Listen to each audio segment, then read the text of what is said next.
बधाई दे रहे हैं। इस खुशी के समय पर हम आजादी के संकल्पों को भी याद दिला रहे हैं, जो सपने लेकर के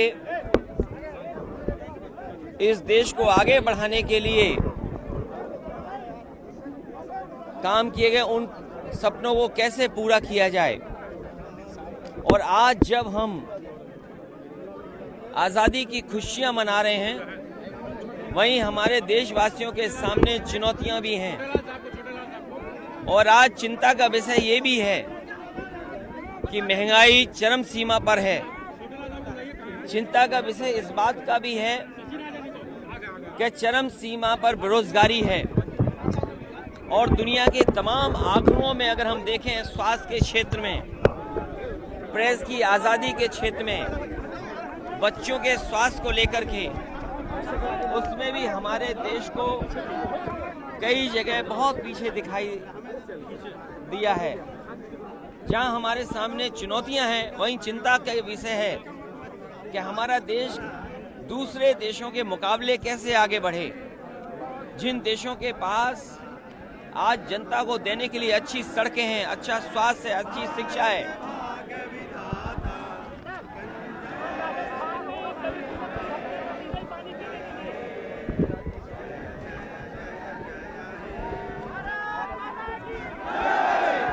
तो इन चिंताओं को भी ध्यान में रखते हुए कि बेरोजगारी कैसे कम हो, महंगाई कैसे कम हो, हमारे देश में भी उद्योग कारखाने लगें, आर्थिक रूप से हम आगे बढ़ते दिखाई दें। आज डिजिटल के दौर में हमारी डेमोक्रेसी कितनी सुरक्षित है।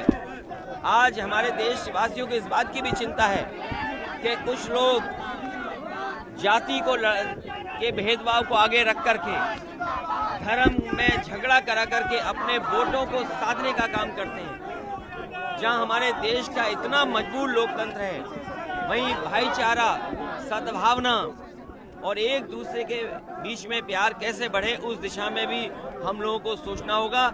जिस समय हम अपना लोकतंत्र को और मजबूत कर देंगे, संविधान के रास्ते पर चलेंगे, तो हमारा दुनिया में देश आगे बढ़ता हुआ नजर आएगा। जहां हम खुशियां मना रहे हैं, हमें ऐसी चिंता भी करनी चाहिए कि अभी भी समाज में इतनी बुराइयां वो दूर कैसे हों। जाति का भेदभाव बाबा साहब भीमराव अंबेडकर जी से लेकर के डॉक्टर राम मनोहर लोहिया और देश के राष्ट्रपिता महात्मा गांधी जी ने समय समय पर ये कोशिश की है कि हमारे समाज में जो जाति व्यवस्था है, उसका भेदभाव कैसे दूर हो। ये आज तिरंगा यात्रा निकाली जा रही है, 7 दिन से लगातार जनरेशन मिश्रा पार्क में सबसे बड़ा झंडा आपको लगाया गया। आगे क्या तैयारी है? जिस तरह बेरोजगारी, महंगाई की बात आप कर रहे हैं, समाजवादी पार्टी का क्या? समाजवादियों ने हमेशा राष्ट्रीय त्योहारों को मनाया है। 15 अगस्त रही हो, 26 जनवरी हो, बढ़ चढ़ करके हिस्सा लिया है। देश कैसे मजबूत हो, हमारा लोकतंत्र और कैसे मजबूत हो, जो हमें संविधान मिला आज़ादी के बाद, वो संविधान पे देश कैसे चले, ये लगातार समाजवादी लोग इसको काम करते रहे हैं। और इस कड़ी में जहां दुनिया में इस बात की बहस है कि हमारा पर्यावरण बचे, यूरोप जैसे डेवलप्ड इलाके में आज सूखा है, पानी नहीं बरस रहा, बड़े पैमाने पर वहां पर नदियां सूख गई, जंगलों में आग लग गई, मछलियां मर गईं। पर्यावरण कैसे सुरक्षित हो, इस दिशा में भी काम होना चाहिए। और मैं समझता हूं देश की बड़ी भूमिका हो सकती है।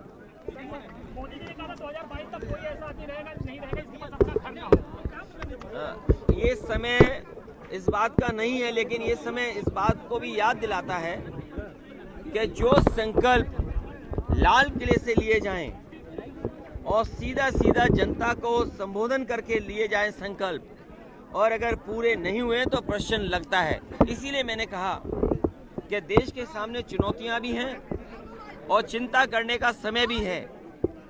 क्योंकि जिस समय बेरोजगारी चरम पर हो, आज डेमोग्राफिक डिविडेंड की बात नहीं कर रहे हैं, महंगाई चरम सीमा पर हो और उद्योग कारखाने न लग रहे हों, कुछ लोगों के पास पूरी संपत्ति आ गई हो, फिर ये कैसी आर्थिक आजादी होगी? अगर संपत्ति का बंटवारा नहीं होगा, हम सब खुशहाल नहीं होंगे।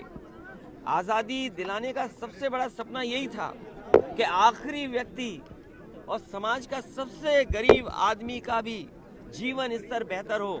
आज इस बात की चिंता करनी चाहिए कि गरीब से गरीब का जीवन स्तर बेहतर कैसे हो। साई प्रसाद मौर्य का नाम आया था श्रीकांत त्यागी के मामले में और उन्होंने मानहानि का नोटिस दिया है। देखिए, ये जो नोएडा की घटना है, ये घटना ऐसी है, कहीं ऐसी घटना नहीं हुई होगी जहां पर एक महिला को कितना अपमानित किया गया और किस भाषा से अपमानित किया गया। और सरकार, प्रशासन ये जानता था कि वो व्यक्ति भारतीय जनता पार्टी से जुड़ा है और भारतीय जनता पार्टी को ये सोचना चाहिए कि उनके कार्यकर्ता नेताओं की भाषा क्या है।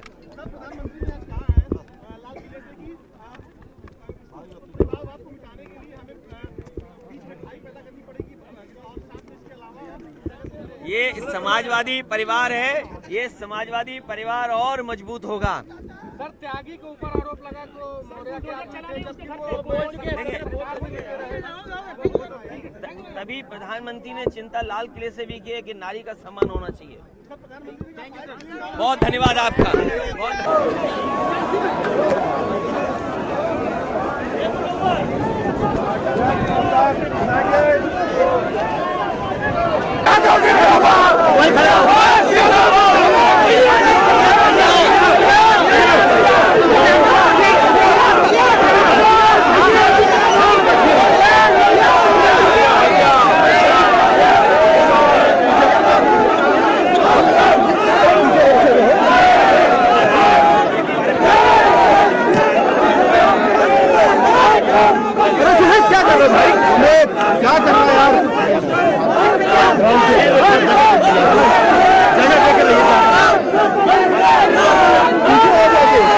पीछे जाए बस मिल जाएगी थोड़ी सी यार। आजा पीछे आजा भाई, क्या कर रहे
अभी यो रेला में मचेगा ना सफाइयों का।